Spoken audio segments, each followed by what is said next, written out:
Kumusta mga ka-videoke? Ngayon ituturo ko kung paano gawin ang Wi-Fi videoke remote.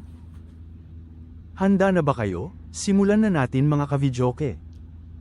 Ito ang mga kailangang materyales sa pagbuo ng Wi-Fi PCB remote. Una, ang Arduino Wemos D1 Mini.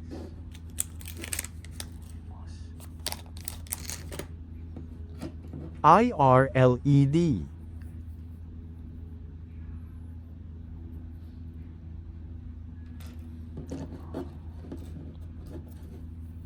Dalawang 220 ohms resistor. Wire cutter. Shrinkable tube. At soldering station.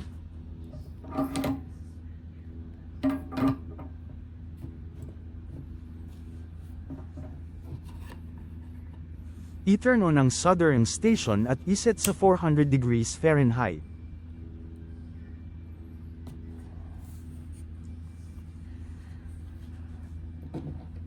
Kunin ang IR LED at putulin ang cathode lead. Ang cathode lead ay ang may makapal na metal sa loob ng IR LED.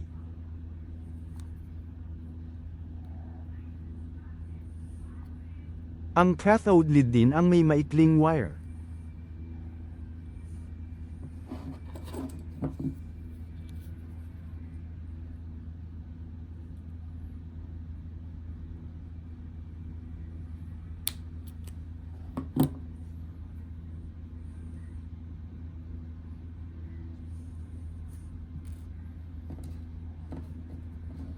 Pagkatapos kunin ang isang resistor, putulin base sa laki ng putol ng cathode lead ng IR LED.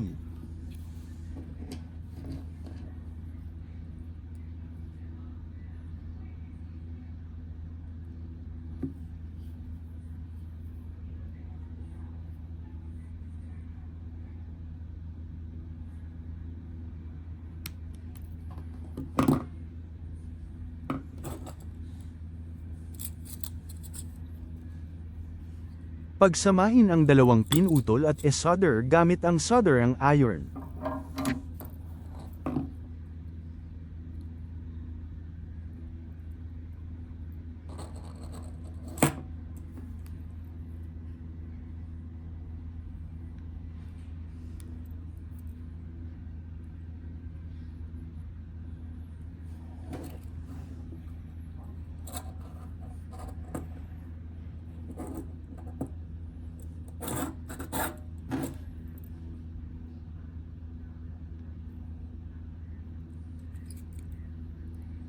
Pasensya na mga ka-videoke, kung nahihirapan akong mag-solder.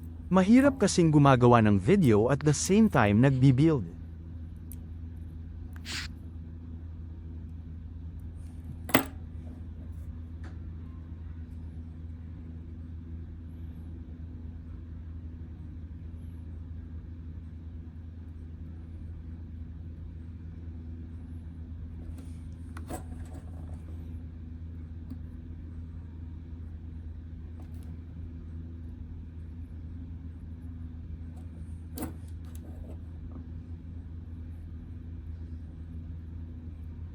Yehey! Sa wakas, napagdikit ko na.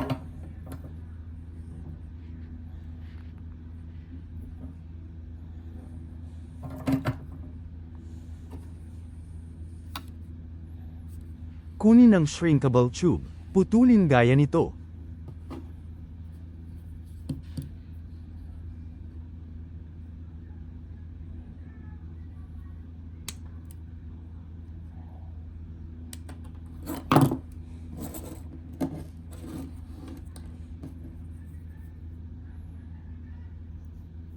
Ipasok ang IR LED at resistor sa shrinkable tube.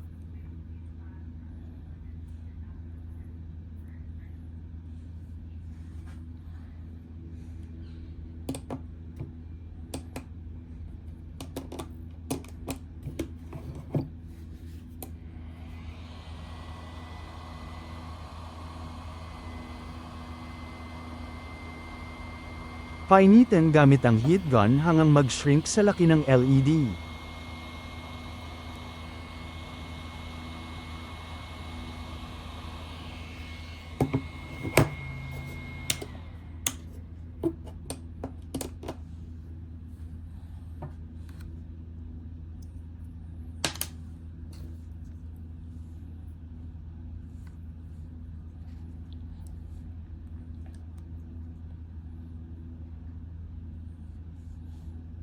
E-bend ang wire ng resistor at IR LED gaya nito.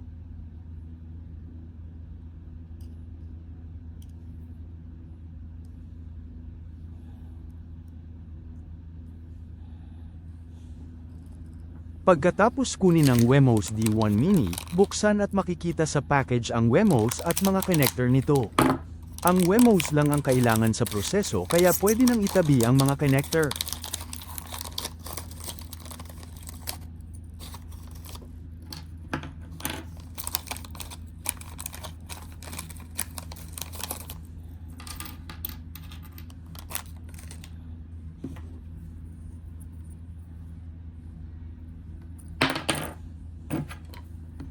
Ganyan ang itsura ng Wemos D1 Mini Module, mga kavidyoke. Complete na, may USB port na rin, para sa power kaya hindi na kailangan ng AA battery kagaya ng traditional na videoke PCB remote.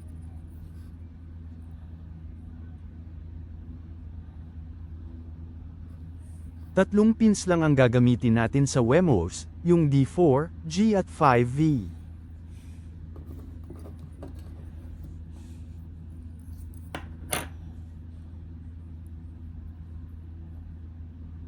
Kunin ang natitirang resistor at e-bend ang magkabilang dulo.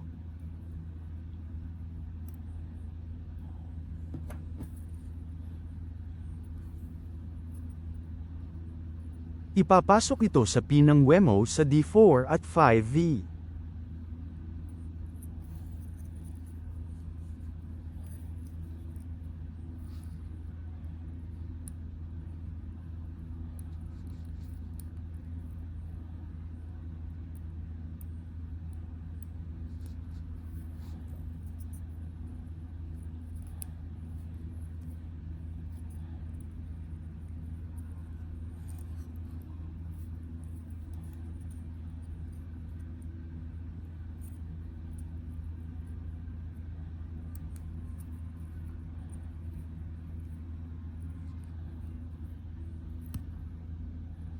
E-bend ulit ang dalawang dulo ng resistor para magstay siya at hindi mahulog.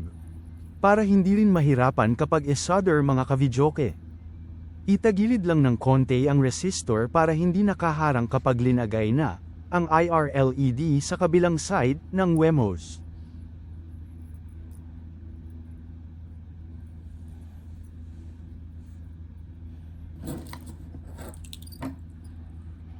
Ngayon unahin muna nating e-solder ang nasa 5V.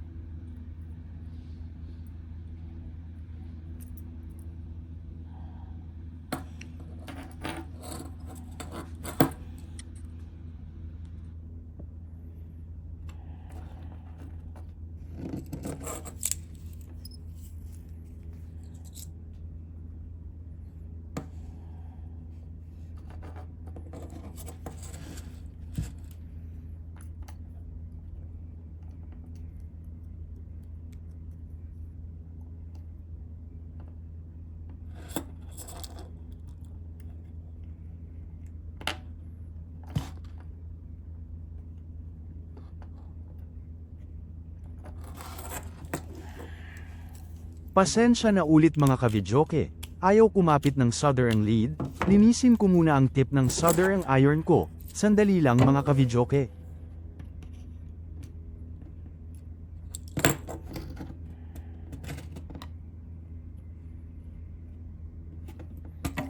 Ayan, kumapit na, putulin ang natitirang wire ng resistor, gamit ang wire cutter.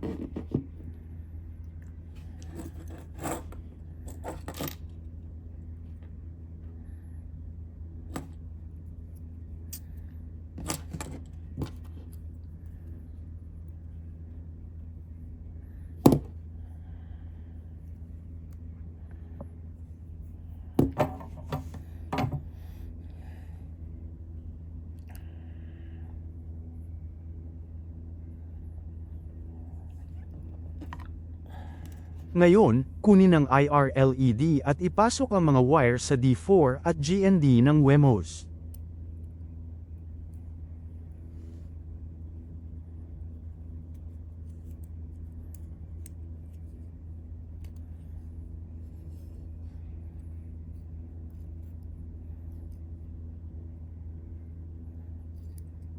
Napadami yata ang southern lead mga ka-videoke, wait lang bawasan ko muna.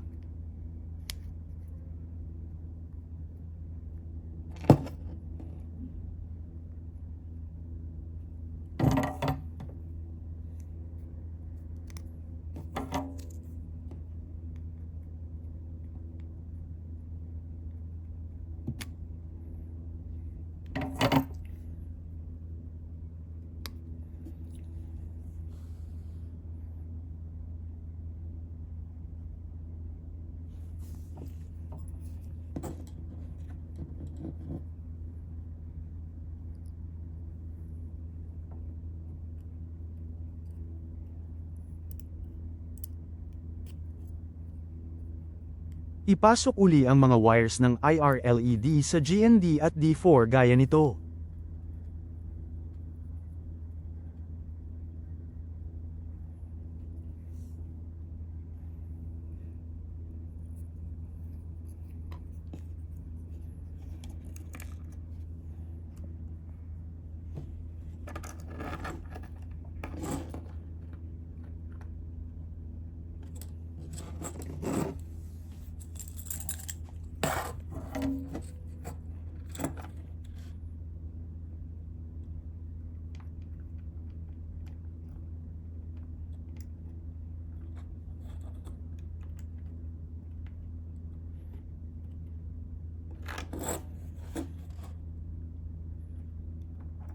Ngayon, solder na natin ang pin GND at D4 sa WEMOS.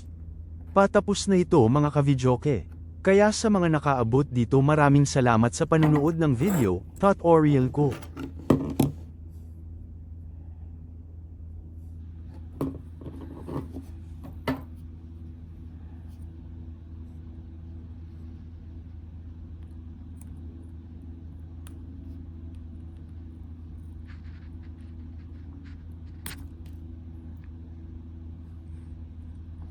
Pagkatapos, cut na natin mga ka-videoke ang mga natitirang wires. Ayan, tapos na ang paglalagay ng IR LED sa WEMOS. Yan lang ang kailangan natin para makagawa ng MPJ Wi-Fi videoke remote control. Sa susunod na video ituturo ko naman kung paano i-program and ginawa nating Wi-Fi remote, gamit lang ang Android na phone. Kahit wala kayong laptop ay pwede pa ring makagawa ng MPJ Wi-Fi PCB remote.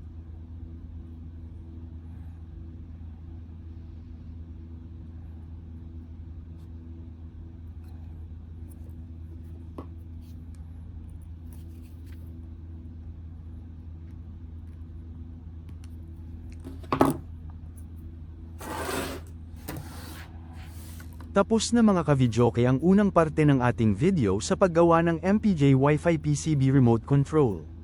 Antayin natin sa susunod na video kung paano i-program ang MPJ Wi-Fi PCB remote control. Maraming salamat sa panunood ng video ko. Please like and subscribe and hit notification bell para masundan nyo ang next video ko. Sa susunod mga ka-videoke, paalam muna.